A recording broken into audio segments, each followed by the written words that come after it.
তো হ্যালো বন্ধুরা, যাদের সকাল সকাল ঘুম থেকে উঠতে খুব সমস্যা হয় বা কোমরের সমস্যা বা এই পিছনটা ব্যাক পেইন হয়ে থাকে, তারা সকালে ঘুম থেকে উঠলে খুব সমস্যা হয়। তারা কিভাবে কি করলে তাদের সমস্যা সমাধান হবে?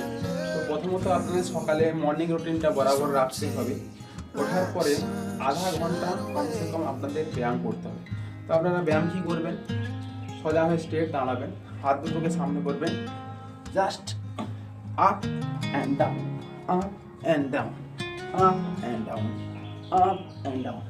এমন করে আপনারা এটা সকালবেলা 30টা করবেন। তো তারপরে যেটা করবেন, এই কোমরটাকে এমন করে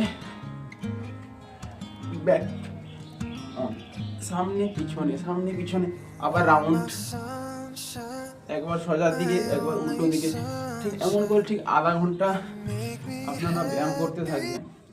তো আপনাদের কোমরের সমস্যা আশা করি অনেকটাই সমাধান। ডাক্তারের কাছে গেলে ডাক্তার তো মেডিসিন দিবে, কয়েকদিন অটোমেটিক ঠিক হয়ে যাবে, কিন্তু আপনাদের ব্যায়াম তো করতেই হবে।